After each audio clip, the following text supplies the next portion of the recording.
Dewasakan iman kami kepada Tuhan, karena kami tidak mampu berjalan sendiri tanpa firman-Mu yang menuntun kami. Bapak Ibu yang dicintai oleh Tuhan Yesus, siapkan hati kita bersama-sama, dengarkan firman-Nya dan membentuk iman kita.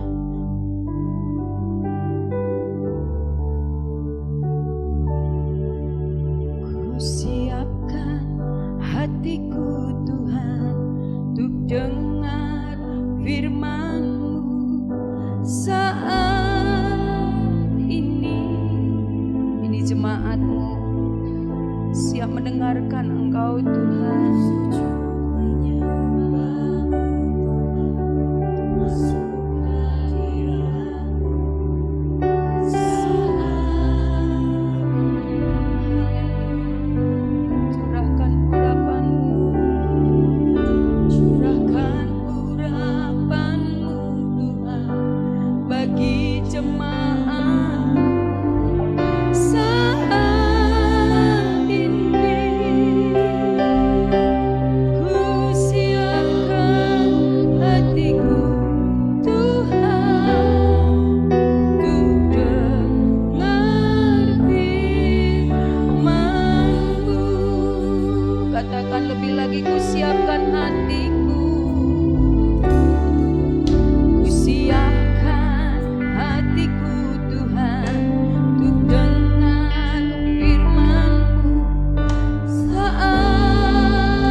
dengan kerendahan hatimu datang padanya. Katakan, Tuhan, bentuk aku sesuai dengan kemaumu.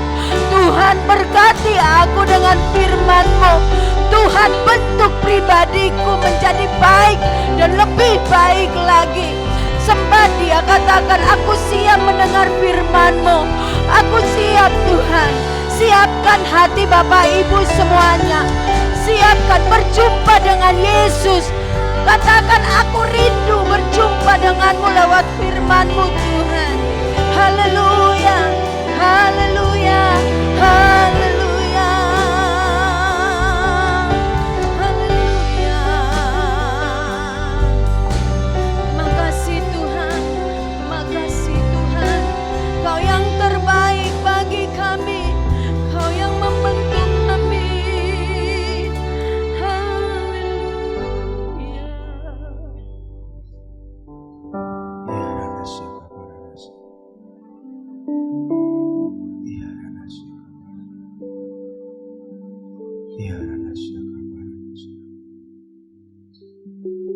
Haleluya. Kami rindu pagi ini sungguh berjumpa dengan Tuhan. Kami sungguh-sungguh merindukan berjumpa dengan kebenaran firman-Mu, Tuhan. Kami sungguh-sungguh merindukan Engkau hadir, Tuhan. Mengubahkan hidup kami semakin hari semakin dewasa di dalam Tuhan. Semakin hari kami semakin mengasihi Tuhan dan mengasihi sesama. Urapi jemaat-Mu, urapi hamba-Mu. Urapi firman-Mu hari ini, Tuhan. Biar kami memperoleh bagian yang sama, yaitu kebenaran yang memerdekakan hidup kami. Terima kasih Bapa. Hari ini kami rindu Tuhan. Hidup kami Tuhan bawa kepada kedewasaan, buah kedewasaan rohani yang kami persembahkan kepada Tuhan. Terima kasih Bapa. Di dalam nama Tuhan Yesus kami berdoa. Yang percaya berkata, amin. Shalom Bapak Ibu. Shalom. Hari ini tepat ya, Senin tepatnya. Kita bangsa Indonesia menikmati kemerdekaan yang ke-75 tahun. Dan mari kita bersama-sama menikmati firman Tuhan dengan judul tema buah kedewasaan. Saudara, berminggu-minggu kita menikmati firman Tuhan tentang mengasihi Tuhan.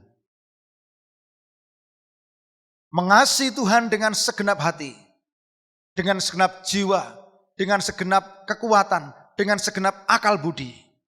Dan yang sama dengan itu ialah mengasihi sesama manusia. Saya mengulang-ulang ini terus karena ini penting.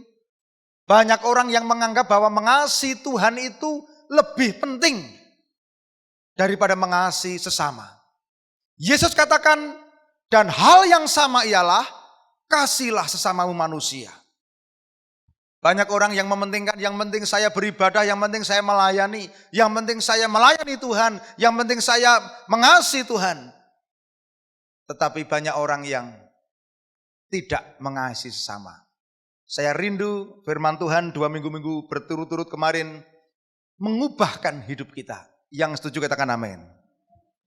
Iya. Lalu berikutnya Tuhan bawa kita kasih itu sebagai dasar daripada kita bertumbuh menjadi dewasa rohani. Tanpa kasih, maka setiap orang tidak bisa bertumbuh di dalam kedewasaan. Karena kita mengetahui bahwa perjalanan hidup manusia itu ada 3 garis besarnya. Saya ulang-ulang terus supaya kita terus hidup di dalam kebenaran ini.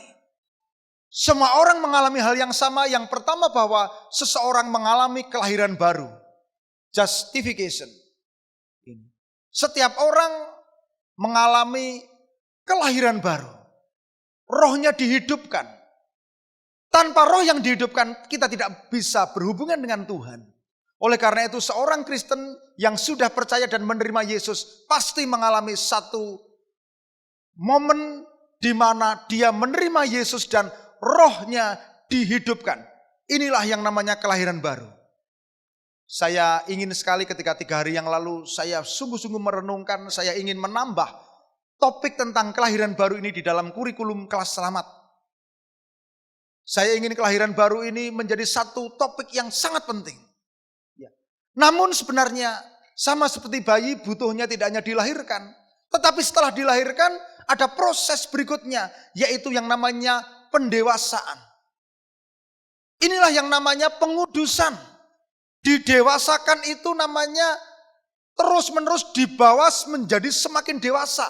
Meninggalkan Kristen kanak-kanak dan pendewasaan di dalam rohani iman orang percaya itu dinamakan pengudusan. Sanctification. Pengudusan.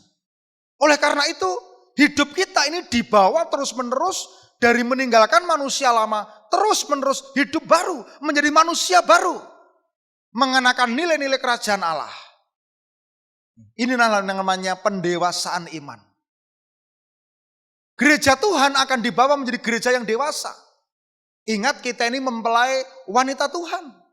Yang bisa jadi mempelai ini hanya orang yang dewasa. Tidak ada bayi jadi mempelai. Kita harus sadar bahwa akan ada waktu saatnya nanti kita akan berjumpa dengan mempelai pria surga, yaitu Yesus Kristus. Dan Tuhan ingin ketika kita berjumpa itu kita sudah menjadi gereja yang dewasa. Gereja yang berdandan. Dan pada akhirnya setiap orang pasti mengalami yang namanya glorification, yaitu apa? Pemuliaan. Yaitu tubuh kemuliaan dan bertemu dengan Tuhan. Bertemu dengan Tuhan Yesus Kristus. Ketika Yesus datang kedua kali, setiap orang yang mati dalam Kristus akan dibangkitkan. Dan tubuh kita yang fana ini sudah hancur lebur jadi tanah, tetapi kita dibangkitkan dengan tubuh yang baru. Itu semua adalah perjalanan rohani orang percaya. Yang bergairah katakan amin. Iya. Tentu tidak ada seorang pun di antara kita yang ingin tidak menikmati janji dari keselamatan. Makanya kita percaya Yesus. Di dalam Yesus tidak ada penghukuman. Kita akan mengalami satu kejadian yang namanya glorification, yaitu pemuliaan, dimuliakan, bertemu dengan Tuhan. Itulah pengharapan orang yang percaya kepada Tuhan. Oleh karena itu, kita harus mau terus-menerus dibawa kepada pendewasaan rohani.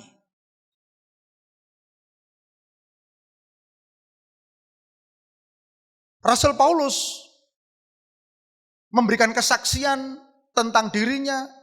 Saya baca di dalam bahasa Indonesia sehari-hari dari 1 Korintus 13 ayat yang 11. Dan ini sudah 2 minggu lalu saya terangkan dengan panjang lebar, tapi ini akan saya ulang secara sekilas.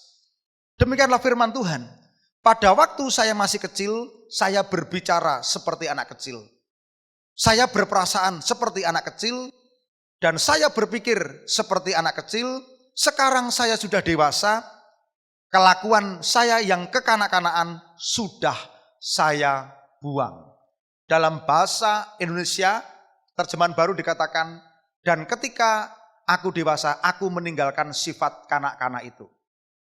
Kata meninggalkan di sini dikatakan, sekarang saya sudah dewasa, kelakuan saya yang kekanak-kanakan sudah saya buang. Oleh karena itu, Rasul Paulus menegaskan bahwa Kristen kanak-kanak ini punya 3 ciri. Berkata-kata seperti kanak-kanak. Kalau orang yang kanak-kanak mesti model kata-katanya seperti kanak-kanak. Lalu berperasaan seperti kanak-kanak. Lalu berpikiran seperti kanak-kanak. Kita lihat banyak orang yang sudah tua, ya. Banyak orang yang sudah tua, umurnya tua, tetapi berkata-katanya seperti kanak-kanak. Banyak orang yang sudah tua, berperasaannya seperti kanak-kanak, berpikirnya seperti kanak-kanak. Kalau seperti itu terus kapan dewasanya? Oleh karena itu Rasul Paulus mengatakan, ketika aku menjadi dewasa, sifat kanak-kanak itu aku buang. Ya. Saudara, saya mau mengulang sekilas. Secara fisik, seorang kanak-kanak kalau berkata itu apa? Yang pertama tidak bisa membedakan mana kata-kata yang benar, mana kata-kata yang salah. Makanya seringkali kalau anak ngomong itu, kamu udah boleh ngomong itu. Karena apa? Suka niru. Seorang anak kecil kalau ngomong suka salah. Dia enggak ngerti, ini kata-kata benar salah. Pokoknya temennya ngomong apa, ditirukan. Ya. Maka secara rohani firman Tuhan katakan kita jangan menjadi serupa dengan dunia ini. Seringkali kita tuh niru, enggak ngerti itu benar atau salah. Kalau ada orang Kristen yang cuma niru menjadi serupa dengan dunia ini, enggak ngerti yang ditiru benar atau salah. Wah, jangan-jangan kita masih kanak-kanak. Kristen kanak-kanak diwarnai juga dengan apa? Di dalam berkata-kata tidak berpikir panjang. Ya, enggak ngerti. Akibatnya apa ketika dia berkata-kata seperti itu? Suka berteriak. Siapa di antara orang yang kalau ngomong sudah tua, suka berteriak. Nada kasar, nada tinggi, ekspresi wajah seram. Itu kanak-kanak. Ini. Saudara, sebagai seorang yang dewasa pasti mengerti, oh ini pantas tidak pantas. Kalau saya sebagai orang yang dewasa, saya harus ngomong sebagai orang yang dewasa. Makanya banyak di antara sesama orang Kristen yang tersandung. Wah udah ngomong-ngomong ini, ngomongnya keras, ngomongnya kasar. Nada tinggi, kalau ngomong alisnya diangkat. Semua orang pernah ngalami. Tetapi ketika kita sudah dewasa, ayo. Paulus mengatakan, aku meninggalkan sifat kanak-kanak itu. Yang seperti itu saya buang. Ini. Berikutnya, tidak bisa membedakan mana yang rahasia, mana yang tidak rahasia. Seorang kanak-kanak ngomong aja. Ada banyak perpecahan terjadi di rumah tangga. Ada banyak hal perpecahan terjadi di masyarakat, di gereja. Karena banyak orang yang suka gosip. Ya, suka ngomong rahasia orang diomongkan. Dan itu akan menyebabkan perpecahan. Menjadi gereja yang tidak dewasa. Kalau gereja hanya ngurusi rukun damai, gereja hanya ngurusi pertengkaran, perselisihan. Kapan gereja jadi dewasa? Lalu seorang kanak-kanak tidak bisa membedakan mana kata-kata yang membangun dan mana kata-kata yang tidak membangun. Berikutnya, seorang kanak-kanak itu apa? Cara berperasaannya seperti kanak-kanak. Ya, seorang kanak-kanak ini tidak sabar. Tidak menyukai proses. Segala sesuatu harus cepat. Ya, perasaannya ini mudah marah, tapi mudah senang, mudah sedih, tidak stabil, egois, mudah tersinggung, mudah sakit hati. Dan kanak-kanak ini suka yang dia ingini saja, yang manis-manis. Suruh minum jamu enggak mau, walaupun itu menyembuhkan. Makanya jamu itu minumannya orang dewasa. Firman Tuhan katakan supaya kita ini memiliki perasaan, pikiran Kristus. Itulah Kristen yang dewasa. Lalu kita yang ketiga yaitu apa saudara?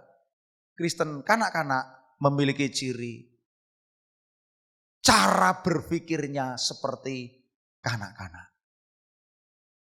Pasti saudara tahu bahwa cara berpikir orang dewasa itu berbeda dengan cara berpikir kanak-kanak. Cara berpikir kanak-kanak ini tidak berpikir panjang. Segala sesuatu yang didasarinya ini tanpa pikiran yang matang. Ya. Lalu anak-anak suka menuntut. Tidak mau tahu, tidak peduli. Anak juga mudah iri hati. Anak juga tidak malu kalau bertengkar. Ya mungkin pagi bertengkar, ya besok pagi lagi bertengkar. Mudah bertengkar anak-anak. Jadi kalau ada orang Kristen yang mudah bertengkar, tidak malu bertengkar, ini Kristen kanak-kanak. Kenapa ini ditekankan terus-menerus? Karena apa? Untuk menjadi dewasa. Rasul Paulus menekankan bahwa aku meninggalkan sifat kanak-kanak itu. Di dalam Filipi 4 ayat 8. Firman Tuhan jelas katakan, supaya kita memiliki pikiran Kristus. Apa yang baik, apa yang benar, apa yang mulia, apa yang disebut kebajikan dan patut dipuji. Pikirkanlah semua itu. Kalau orang di luar sana suka menyebut pikiran positif, tetapi kita sebagai orang percaya menyebut itu sebagai pikiran Kristus. Kalau orang punya pikiran Kristus, dia memikirkan hal-hal yang baik itu. Atau dengan kata lain, hendaklah pikiranmu dikuasai dengan apa yang baik, apa yang benar, apa yang suci, apa yang mulia, apa yang disebut kebajikan. Pikirkanlah semua itu. Hendaklah pikiranmu dikuasai seperti itu. Bayangkan kalau seorang Kristen ini pikirannya hanya negatif terus. Sudah pikiran negatif, tidak bisa berkomunikasi. Akhirnya apa? Yang terjadi, dunia ini salah semua. Yang positif cuma dirinya sendiri. Itulah Kristen kanak-kanak. Saudara, oleh karena itu Rasul Paulus mengatakan, ketika aku masih bayi, aku berkata-kata seperti bayi. Ketika aku masih kanak-kanak, aku berkata-kata seperti kanak-kanak. Aku berperasaan seperti kanak-kanak. Aku berpikir seperti kanak-kanak. Dan setelah aku dewasa, aku meninggalkan sifat kanak-kanak itu. Sifat kanak-kanak itu aku buang. Kita semua rindu, kita ini mau diproses Tuhan selama masih hidup. Proses pengudusan, proses pendewasaan. Terus menerus diubah dari kanak-kanak rohani, dari bayi rohani menuju kedewasaan rohani. Amin, saudara. Beri kemuliaan bagi Tuhan, saudara. Iya. Iya. Saudara, kata kuncinya, saya ulangi lagi. Kata kuncinya meninggalkan. Sekarang aku menjadi dewasa, aku meninggalkan sifat kanak-kanak itu.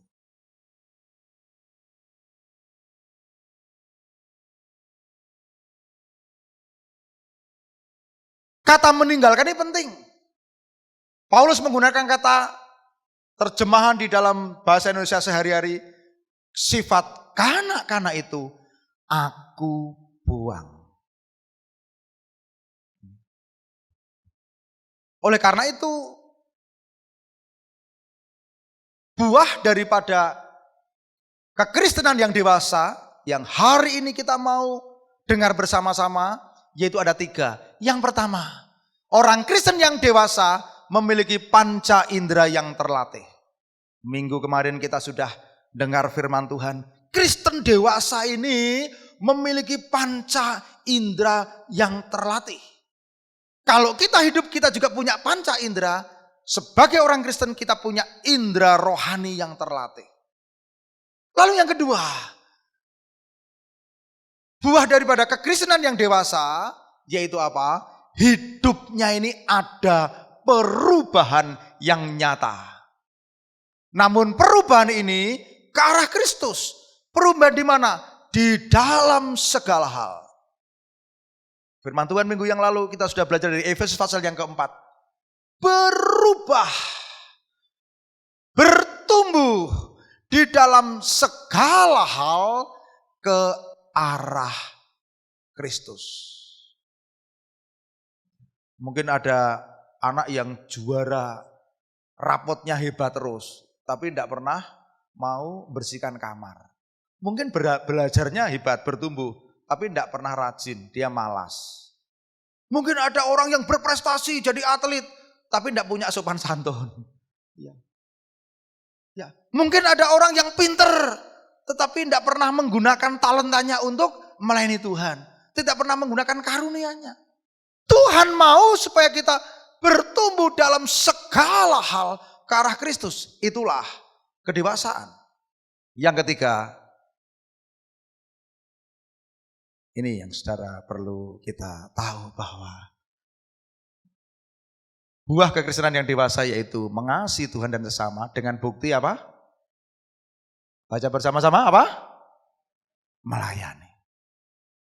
Melayani Tuhan ini sebagai bukti panggilan hidup kekristenan yang tertinggi.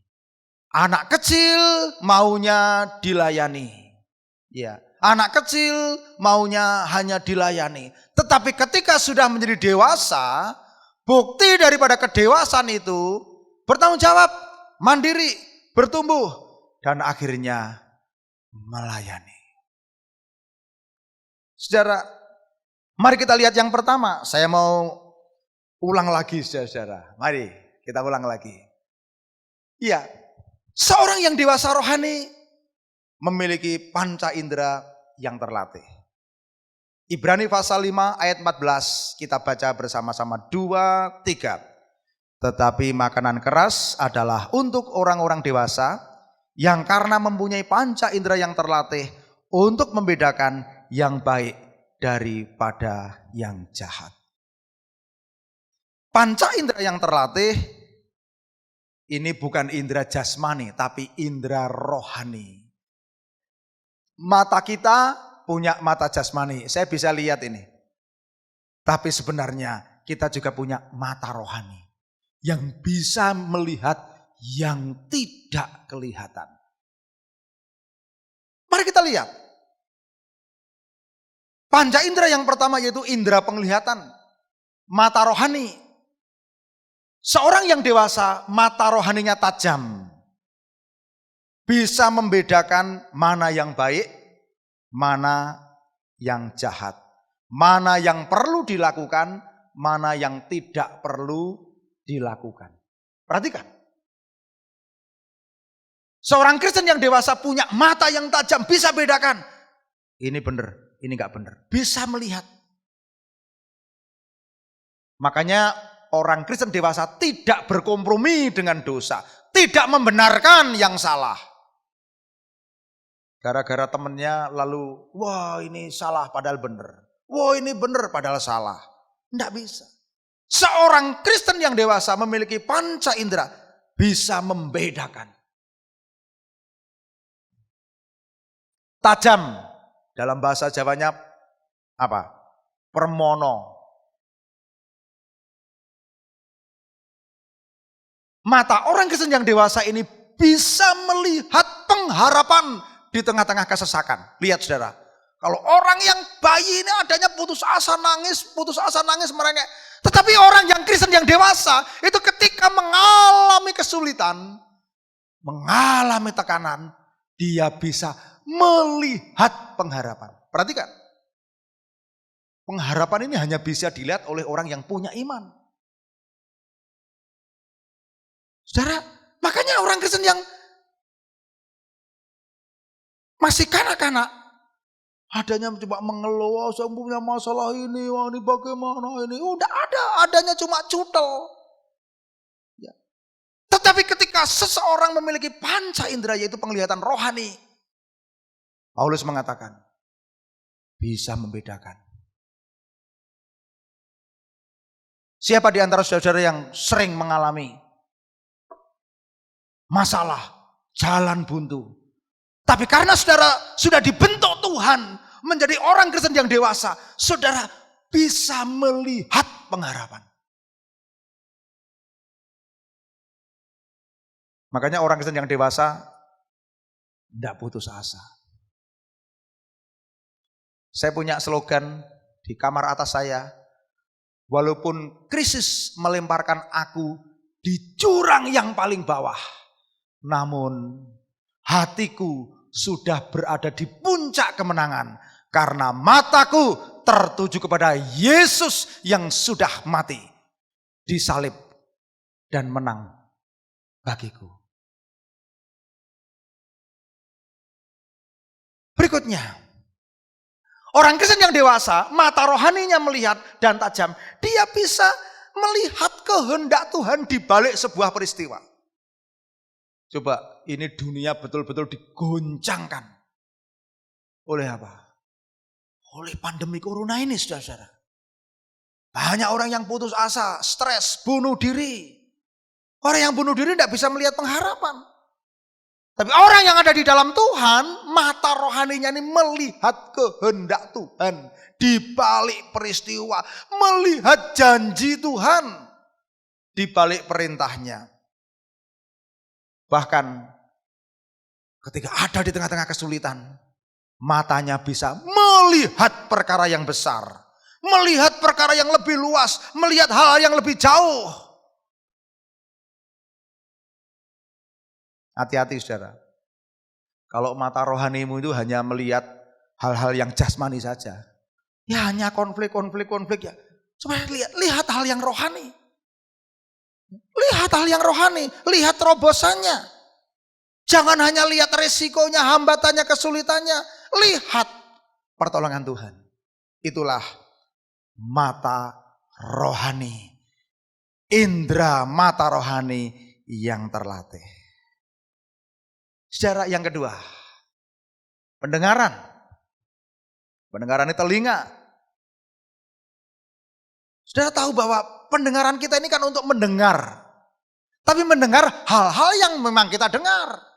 Tetapi telinga rohani, orang yang dewasa rohani, itu peka mendengar kebenaran. Dengar firman Tuhan, dung, masuk gitu kan. Iya. Coba mbah-mbah ini, yang lansia ini, coba kalau dengarkan khotbah bahasa Jawa, itu jam berapa itu? Di radio Suara Pengharapan. Siarannya jam berapa? Babaring Katresnan, itu bagus saudara. Lalu habis khotbah bahasa Jawa di radio Suara Pengharapan itu ada kelonengan.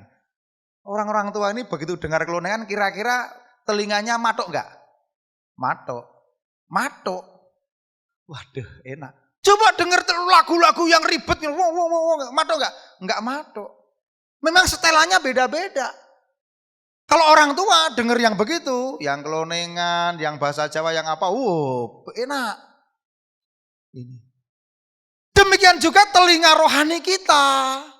Telinga rohani kita setelah diperbarui Tuhan, setelah dibuat dewasa oleh Tuhan, telinga rohaninya ini peka, matuk terhadap apa? Hal-hal yang benar. Awas ya, jaga telinga kita. Jangan semua sampah masuk. Bisa saja berupa bisikan iblis. Bisa saja berupa ego, keinginan diri sendiri, keinginan daging. Mesti telinga kita dibuat peka. Ini kehendak Tuhan didengar. Pimpinan Roh Kudus didengar. Saudara, makanya Yesaya di dalam Fatsal 50 ayat yang kelima dikatakan, setiap pagi ia mempertajam pendengaranku untuk mendengar seperti seorang murid. Tajam, dipertajam. Mana suara setan, mana suara keinginan diri sendiri, no. Mana yang tidak baik, mana ini yang menyesatkan, mana yang membuat perpecahan, mana yang membuat nggak baik. Sudah disortir. Ini sama dengan nanti kalau saudara tahu fungsi juga hidung juga, bau busuk disortir. Telinga kita ini telinga yang dewasa. Makanya jangan hanya kita berharap, hanya mendengar yang fisik-fisik. Saya rindu setiap di antara saudara benar-benar memiliki telinga rohani yang dewasa. Anak-anak muda, engkau perlu belajar mendengar suara Tuhan tentang masa depanmu, tentang pasangan hidupmu. Orang-orang tua ketika engkau mengarahkan anak-anakmu perlu berdoa, perlu mendengar suara Tuhan. Banyak yang menganggap, ini suara Tuhan kan yang bisa hanya pendeta, yang rohani. Salah. Tuhan yang kita sembah itu Tuhan yang hidup. Tuhan yang bisa berbicara, Tuhan yang bisa mendengarkan. Setiap orang pasti harus mendengar suara Tuhan. Baik, yang berikutnya penciuman atau hidung. Saudara, indera penciuman atau hidung berfungsi untuk membedakan mana yang harum dan mana yang busuk. Kalau yang busuk dihindari. Kalau yang harum dirasa-rasakan. Ya. Makanya anak muda suka pakai parfum. Ya. Saudara harus bisa mengerti.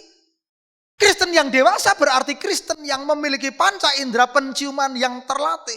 Bisa membedakan. Mana ini sikap saya yang mendatangkan keharuman kepada Tuhan. Sikap saya yang mendatangkan kebusukan. Sikap saya yang Tuhan tidak berkenan.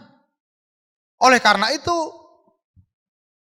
Kristen yang dewasa adalah Kristen yang hidupnya ngerti. Ini loh, yang mempersembahkan hidupnya sebagai persembahan yang berbau harum di hadapan Tuhan.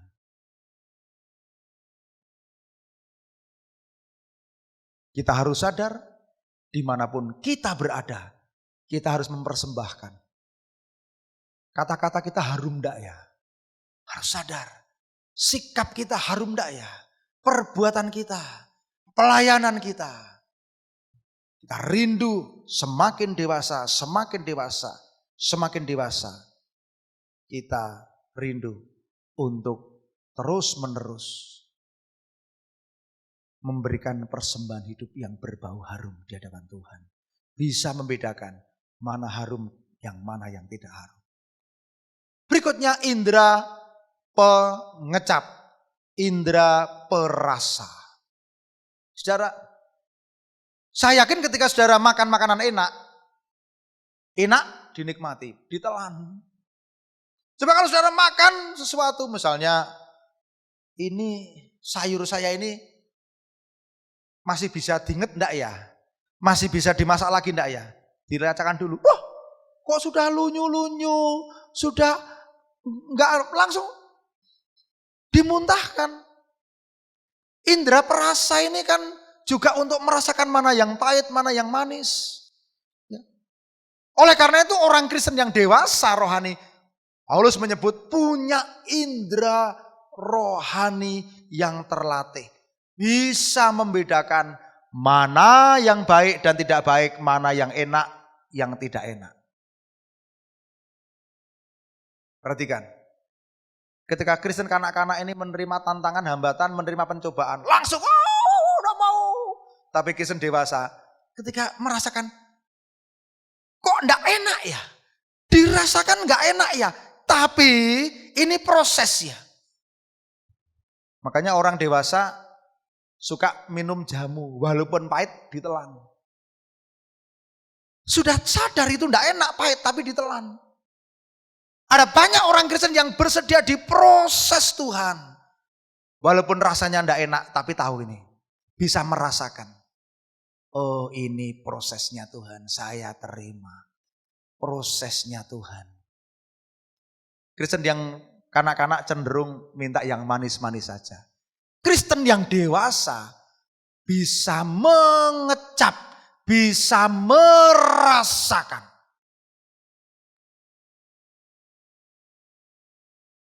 Banyak kehidupan kita ini yang kita inginkan tapi Tuhan tidak kasih. Bahkan kemarin dalam renungan suara pengharapan, pemazmur Daud di dalam Mazmur pasal 131. Seorang bayi yang masih pengen air susu ibunya. Tapi ibunya menyapih. Enggak boleh susu. Walaupun bayi itu tidak dikasih susu, tapi dia tetap tidur berbaring dekat ibunya. Kenapa? Tidak ada bayi yang kepahitan sama ibunya. Enggak boleh susu ya tidurnya bukan, nah, aku enggak boleh susu, aku disapih, aku mau tidur tempatnya baik. Tidak ada ya. Tidak ada bayi muntung seperti itu. Seperti itulah sikap orang percaya. Kadang kita merasakan sesuatu yang tidak enak, tapi itu enak. Bahkan Daud mengatakan, jika aku tertindas itu baik bagiku, supaya aku belajar ketetapanmu. Indera perasanya berfungsi maksimal. bisa bedakan. Jangan seperti anak-anak, suka yang enak-enak, suka yang instan, suka yang manis-manis saja. Makanya Kristen dewasa ini Kristen yang diproses. Ketika ngalami sesuatu yang tidak enak, tapi percaya, ini Tuhan ada. Ngalami sesuatu yang tidak enak, percaya, Tuhan tetap menolong. Tuhan turut bekerja. Itulah Kristen yang dewasa. Saudara, setelah bisa mengecap, merasakan, maka Kristen yang dewasa bisa mengucap syukur kepada Tuhan. Indera perasa ini lidah. Orang Kristen yang dewasa, lidahnya dirombak total. Perhatikan, ini kata penting. Saudara perhatikan, fungsi lidah kita pun dirombak total. Hati-hati loh saudara, satu kata saja itu bisa menghancurkan sebuah keluarga. Satu kalimat saja bisa menghancurkan persatuan gereja Tuhan. Benar saudara-saudara. Kalau saudara tidak bisa membedakan mana yang perlu diucapkan dan mana yang tidak perlu diucapkan, repot semua. Banyak orang yang karena ketidakpuasannya, nggak ngomong sama suaminya, nggak ngomong sama istrinya, ngomongnya kemana-kemana. Rahasia rumah tangga terbongkar. Tidak ada rumah tangga yang sempurna, tidak ada gereja yang sempurna. Makanya gereja yang dewasa adalah gereja yang lidahnya dirombak total. Tidak lagi dipakai untuk mengutuk. Tidak lagi dipakai untuk mengadu domba. Tidak lagi dipakai untuk menebar gosip. Melainkan kesaksian Yesaya pasal 50 ayat 4 dikatakan, dengan perkataan aku dapat memberi semangat baru kepada orang yang letih lesu. Wah, fungsinya dirombak total. Untuk memberikan semangat, untuk memberikan motivasi, untuk memberikan dorongan. Itulah lidah orang yang dewasa. Amin. Saya rindu saudara, gereja yang Tuhan percayakan di tempat ini adalah gereja yang terus menerus diproses Tuhan. Tidak ada dari kita pun yang sempurna. Dan mulai belajar mempercayai orang. Mulai belajar untuk kita terus membangun kerukunan, membangun perdamaian. Ya, jangan sampai lidah kita ngomong yang salah sedikit pun. Pak, kemarin saya ngomong salah Pak. Kemarin Bapak juga ngomong salah. Itu kemarin. Ya, namanya pendewasaan terus. Dibawa Tuhan. Diproses, didewasakan, disucikan. Saya mau tanya saudara, kalau saudara-saudara ini kira-kira umurmu dibawa lagi ke umur 10 tahun lagi, kira-kira umurmu dibawa ke umur 10 tahun lagi, kira-kira saudara perkira, wah kalau aku bisa tak bawa umur 10 tahun lagi, umur 10 tahun tapi kedewasaannya sekarang, wah mungkin sudah hati-hati ya. Wah umur 10 tahun tapi wah hati-hati ngomong. Wah mesti lebih hebat hidupnya. Nih, kemarin dalam satu seminar ada pengandaian ibu-ibu muda yang hadir hampir 300 orang-orang kaya.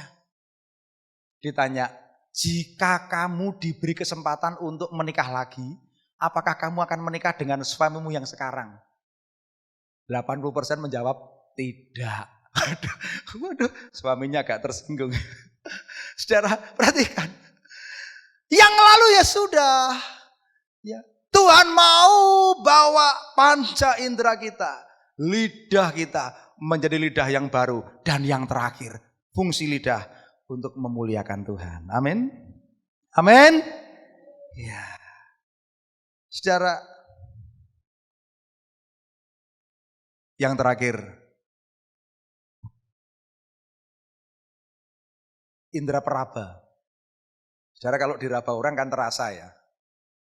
Kita kalau meraba orang ya terasa. Karena apa? Ini ada indera peraba. Kulit kita. Indera peraba itu yang memungkinkan orang untuk merasakan sentuhan. Seorang Kristen yang dewasa rohani dibawa Tuhan untuk peka terhadap sentuhan Tuhan, pelukan Tuhan. Saya rindu Kita ini dibawa menjadi jemaat yang memuji dan menyembah.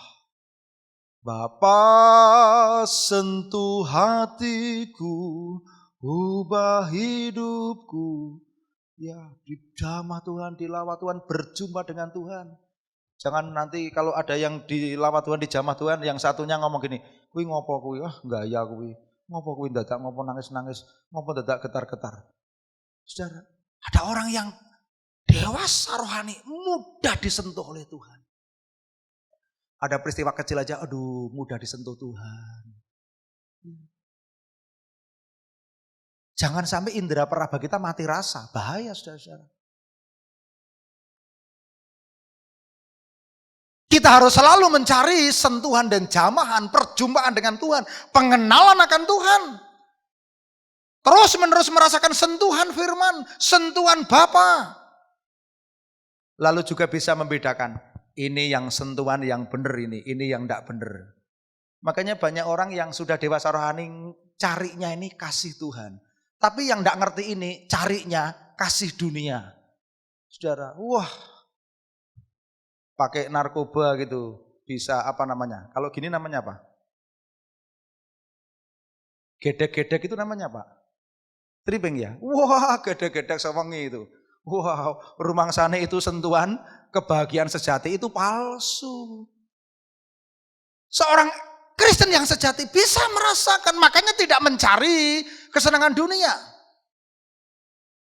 Ada lagu pujian yang saya diingatkan, lagu pujian lama sekali. Lagu itu mengatakan, kesukaan surga yang kurasa sekarang ini, kesukaan surga dikerjakan oleh Roh Suci, dunia tidak memberi kesukaan semacam ini.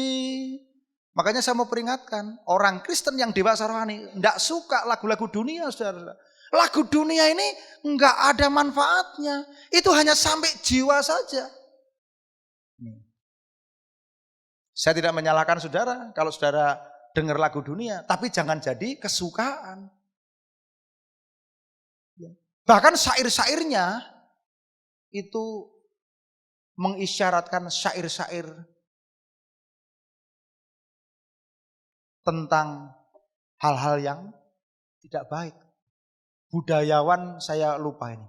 Itu ketika semua orang menyanyikan lagu-lagu yang bernuansa putus asa, bernuansa ambiar, ini sampai waduh, nanti dunia merespon apa ya? Alam merespon apa? Ya. Makanya penting sekali orang itu memuji, menyembah Tuhan. Ya. Saya mau kasih tahu saudara-saudara, kita harus bisa membedakan mana sentuhan kasih Bapa dan mana sentuhan dunia. Baik, jangan sampai kehilangan fokus. Saya ulangi lagi. Iya. Oh, bentar. Iya. Buah Kristen yang dewasa yang pertama apa? Memiliki panca indera yang terlatih. Sekarang yang kedua. Orang yang dewasa hidupnya pasti ada perubahan yang nyata.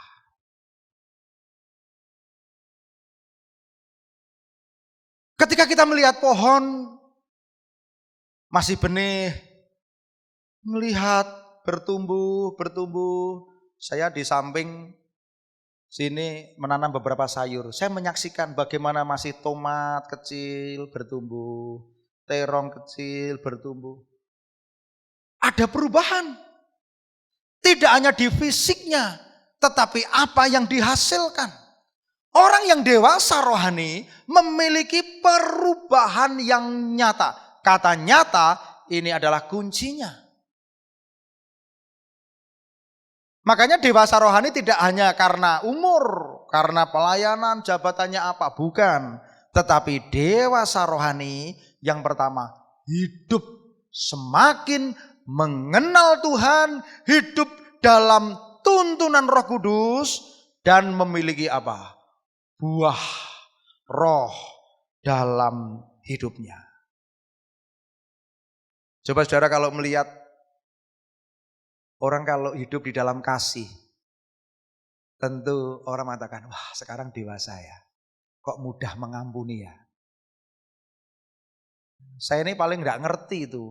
Ada seorang gadis yang ketika lihat cowok gitu, anu ya Pak Mit, kelihatan dewasa ya. Kelihatan dewasa opone. Lalu ada cowok juga kalau lihat gadis gitu, anu ya Pak Mit, kelihatan dewasa ya keibuan. Dewasa opone. Jadi kalau rumah saya meneng-manteng gitu cowok itu, wah kebapaan, dewasa. Itu kan penampilan tertipu. Cewek gede, belengo, anteng, keibuan ya dewasa. Opone. Gak bisa saudara-saudara. Nanti saudara lihat bapak-bapak pakai jas gede dhuwur ganteng. Wah, anu ya ketok dewasa ya. Dewasa apanya? Dewasa itu ada sesuatu yang nyata saudara. Di dalam iman kekristenan, kalau orang hidup dalam tuntunan Roh Kudus, pasti buahnya juga Roh Kudus. Buah roh. Makanya firman Tuhan katakan, jikalau suatu pohon kamu katakan baik, maka baik pula buahnya. Jikalau suatu pohon kamu katakan tidak baik, maka tidak baik pula buahnya. Sebab dari buahnya pohon itu dikenal. Ingat saudara, jangan putus asa. Jika ada hidup kita yang belum sempurna, hidup kita yang masih salah kemarin-kemarin, jangan putus asa. Tuhan mau proses kita, didewasakan terus, dibawa Tuhan kepada pengudusan terus. Dengan ciri menghasilkan perubahan hidup yang nyata. Menghasilkan buah, kasihnya nyata. Sukacitanya nyata. Coba kalau ada anak yang suka mutung, ya, suka mojok cemberu dewe, nanti orang kayak cah cilik ya, gampang gelonan, gampang mutungan. Ya cah cilik. Orang Kristen memiliki buah yang nyata. Saya tidak akan terangkan detail. Tapi firman Tuhan dalam Galatia pasal 5 ayat 22, buah roh ialah kasih, kasihnya nyata.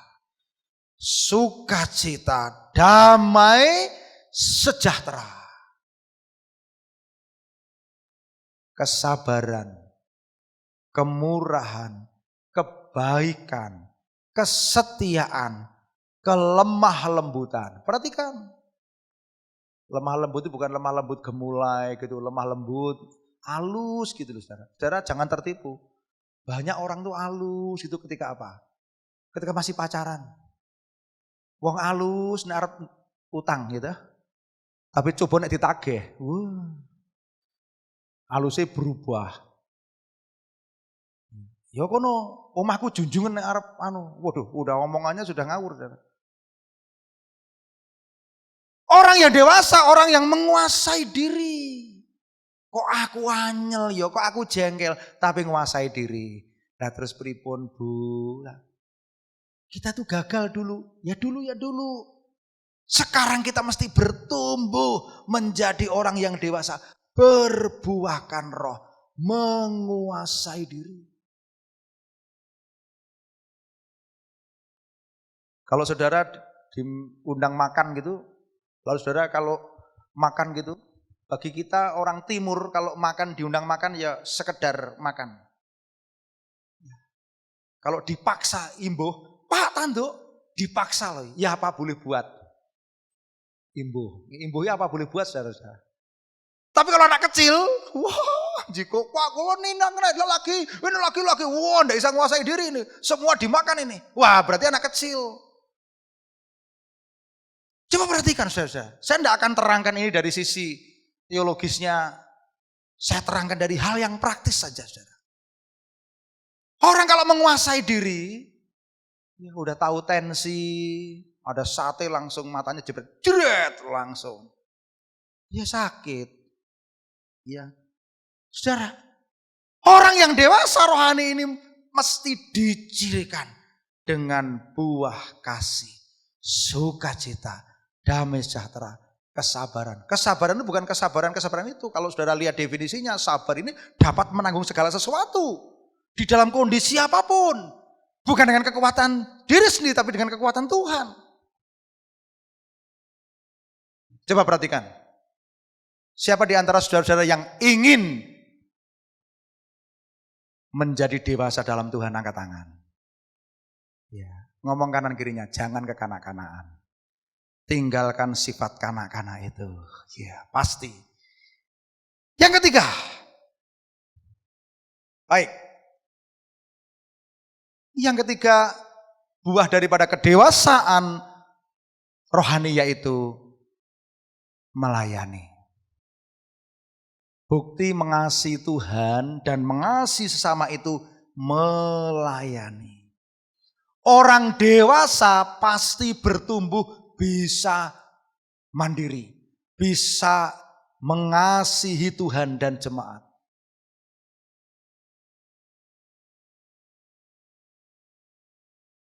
Di dalam Efesus dikatakan kita ini kan tubuh Kristus, disusun, dipersatukan, difungsikan sebagai alat untuk pembangunan tubuh Kristus. Makanya jangan ada di antara saudara yang jadi pengangguran rohani. Gereja ini semakin banyak yang melayani akan menjadi gereja yang cepat dewasa. Karena dengan melayani berarti mengambil tanggung jawab. Apapun, bidang apapun. Kita tambah pelayanan radio Suara Pengharapan. Radio ini bukan hanya untuk radio lokal Klaten, tetapi kita rindu memberkati Indonesia dan bangsa-bangsa. Butuh banyak orang yang melayani. Lalu ketika kita menjadi dewasa dan melayani, maka Roh Kudus memberikan kepada kita karunia. Saudara tahu karunia itu apa? Karunia itu kemampuan yang diberikan oleh Roh Kudus agar kita dapat melayani tubuh Kristus. Semiskin-miskinnya orang Kristen punya satu karunia. Saudara, karunia Roh Kudus di dalam 1 Korintus pasal 12 ayat yang ke-8. Ada karunia hikmat, karunia pengetahuan, karunia iman, karunia menyembuhkan, karunia mujizat, karunia bernubuat, membedakan roh, bahasa roh, menafsirkan bahasa roh. Siapa di antara saudara yang rindu melayani? Pasti Tuhan memberikan karunia. Amin. Yang diberi karunia tidak hanya hamba Tuhan. Tidak hanya pendeta. Setiap orang percaya. Tapi engkau harus gunakan. Ambil bagian di dalam pelayanan apapun itu. Satgas COVID di gereja kita ada 19 orang yang terlibat. Nyemprot minggu itu 4 kali, saudara. Di dalam pelayanan yang dibutuhkan adalah hati hamba, hati yang memberi. Tidak ada pelayanan yang lebih tinggi dan lebih besar. Yesus sendiri sudah memberikan teladan untuk membasuh kaki muridnya. Dia mengambil posisi sebagai budak yang paling bawah. Walaupun budak, walaupun hamba ada tingkatannya. Budak yang masih roso di sawah, di kapal. Budak yang pinter di rumah, menyiapkan minuman, menyiapkan kamar majikannya. Tapi budak yang sudah tua untuk apa? Ditempatkan di depan pintu, nyuci kaki tamu. Yesus memberikan teladan seperti itu. Makanya di dalam pelayanan di gereja kita nggak ada pelayanan yang tinggi, tidak ada yang pelayanan yang rendah. Di satu gereja yang besar di kota Semarang, manajer perusahaan, manajer bank ambil pelayanan parkir. Parkir itu bukan pekerjaan rendah. Iya.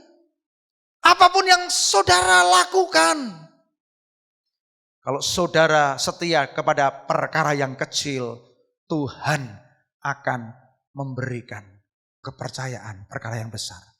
Barang siapa ingin menjadi terkemuka, haruslah dia menjadi para pelayan. Melayani Tuhan adalah bagian yang terbaik untuk kita dibentuk Tuhan. Makanya ciri Kristen yang dewasa ini hidup untuk Tuhan. Kalau masih anak-anak tidak mau melayani, aku mau bermain sendiri. Aku mau bermain game sendiri, aku mau bermain kelereng sendiri. Orang yang dewasa pasti orang yang sudah berani mengambil tanggung jawab. Saya dorong kepada saudara yang belum terlibat dalam pelayanan, apapun lakukan pelayanan. Karena firman Tuhan berkata, di dalam pekerjaan Tuhan segala jerih payahmu tidak sia-sia. Mari kita berdiri, kita bawa hati kita kepada Tuhan. Bawa hati kita pada Tuhan. Silahkan musik. Ya Rana Syakab.